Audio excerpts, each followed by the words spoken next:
I know right there in that trail, Scout's honor, there was a silhouette. But when the lights hit this thing's eyes, okay?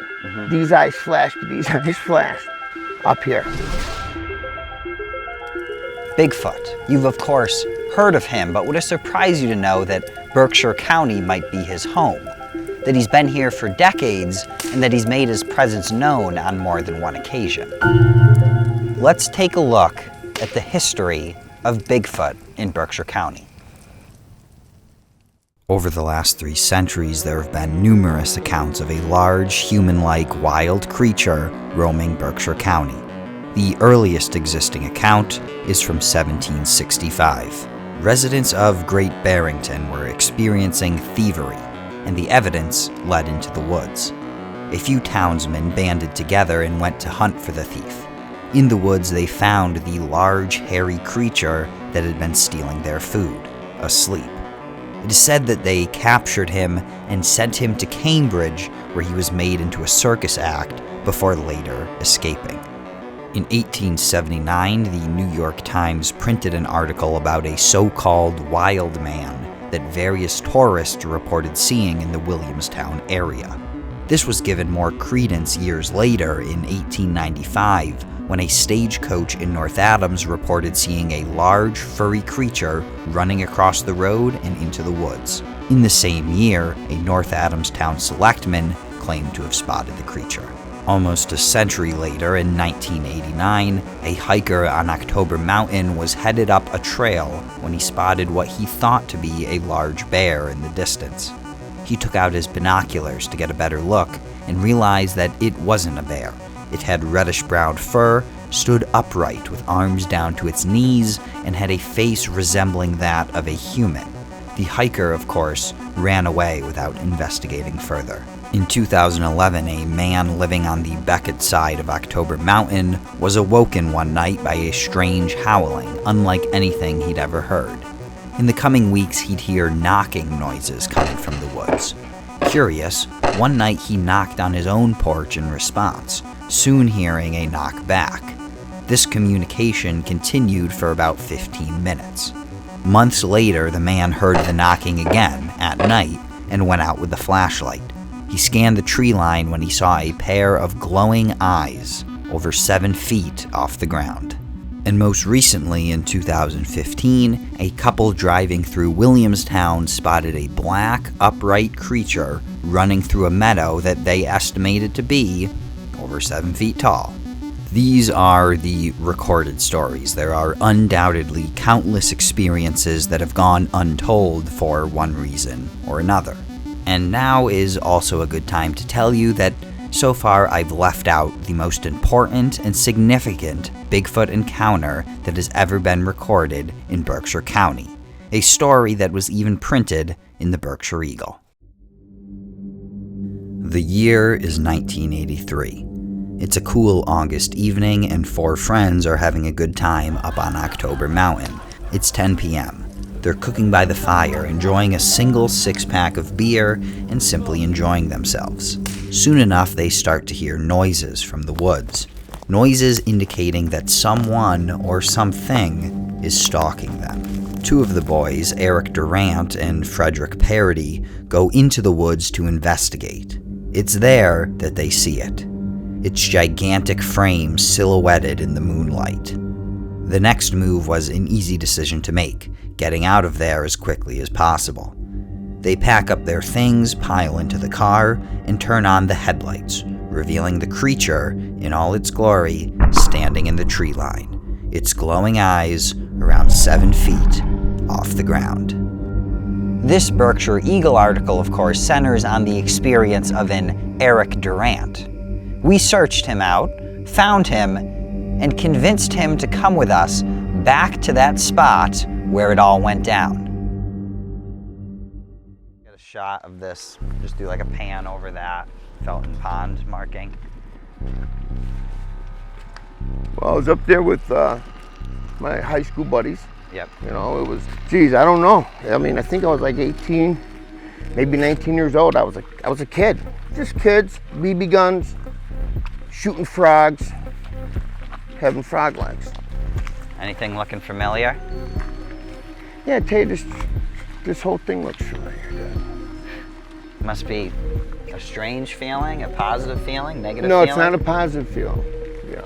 This was Eric's first time up here since that night, and it seemed to be hitting him hard. Wow. We were over here. Near the picnic Yeah, table? there was no picnic table at the time. We were over here. Okay, yeah, so here now Yes. is probably the spot. Yeah. But the car was away from where we were. I remember we had to walk to the car. This could be because I do remember, like I said, with the frogs. Fire somewhere here, probably. Yeah. This looks like it's it. Fire, me and my buddies. Yep. Everybody's having a good time. The car, maybe there's some music on. I don't think so, though. You know. You know, it's after high school and everybody's about to go their way. Yeah. But it's getting dark. We start hearing something around there. Right in here. You ain't gonna be. You don't want to be the first one to say, "Hey, man, you hear that?" You know. Yeah, of course you know. not. So we hear it a few times, right? But we're dudes too, you know. So we pick up rocks or whatever we could hold in our hands, you know. And at one time, I don't know where it is, but at one time, I think I followed my friend because he was, you know, Yeah. there was two of us who, you know, and he was like, "Oh yeah." So I was like, "Yeah, okay." Okay. So I followed him, and I don't know if this was, it was a trail somewhere. And right in the back, I don't know what it was, but I know right there in that trail, there was a silhouette of something on 2 feet. From this spot, staring into there, you saw something? Yeah. I mean, maybe I was a little bit more, but I wasn't deep into the thick of it. But you it was know? on this trail. It was on the trail. I'm sure it was me. And I'm like, dude, let's get out of here. There's no need to, let's go. So you come here, you see something, it runs away? I see something. I don't know, he ran away. I know I wanted to run away. You know, Right. Maybe it took off. Maybe it took off to the left. Yep. I know that I was gone. Okay. I was gone. You know, we're all like, let's get the heck out of here. I'm trying to edit myself. Let's get the heck out. Let's get the heck out. Let's get the heck out. You know, and we grab our stuff and we start running to this guy's Chevy Nova, whatever the heck he had. Yep. And threw our stuff in there, in the vehicle. Okay? And we're just talking trash now. Talk about coming back with some long guns. We file into the car. Yeah. Okay. Someone's in back with their girlfriend. Me. Maybe my man Fred's right here, and he's driving. And he pulls back. Now we're over here, and we're just trying to get the heck out of here. I don't know if we pull back and turn, but he hit the lights. Okay. He hit the lights.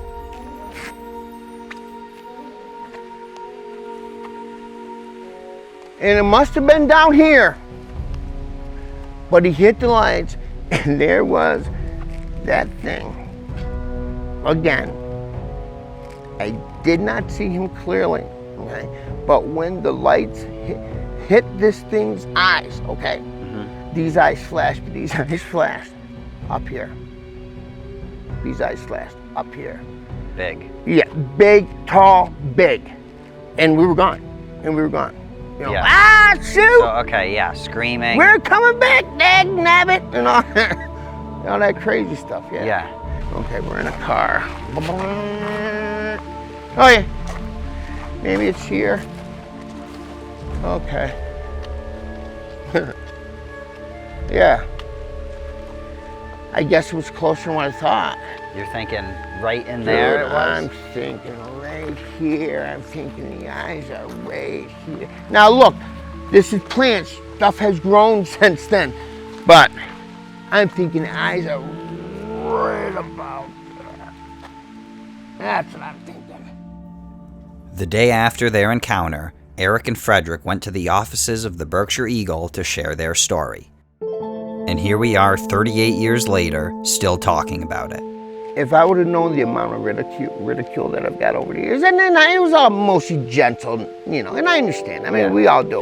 But if I would have known that, I understand why people keep their mouth shut, you know. But sometimes you gotta tell the truth, man. I mean, it's up to people to, you know, do their thing. And look, if you believe, if you have one inkling, then you're gonna say, yeah, I could see that. But there's people who have no inkling. They're dead inside. They have nothing inside. And nothing's ever gonna convince them. Nothing. People will say you're lying. Yeah, sure, they're gonna say I'm lying. People can say that. I mean, people said a lot worse about me, you know what I mean? Called me everything but a child of God. And you know one thing, stories don't change. I mean, when you know the truth, when you know what's up, stories don't change. Yeah. Not one iota, you know. Get out into the woods, though. I mean, dude, God bless you. You're doing a real good job. Thank you. You know. Thanks. I hope your hometown people know that. You know. It's good to document. As someone in the business of telling stories, truth is sometimes a tricky thing. People bend facts and exaggerate. We withhold and embellish. I can't say if Eric's or anyone else's story is 100% accurate. It probably isn't. But I can see the intention of capturing truth, and as this marks the 20th episode of Berkshire Spotlight, I can find that truth in my own work. My name is Tyler Kuhn. Thanks for watching.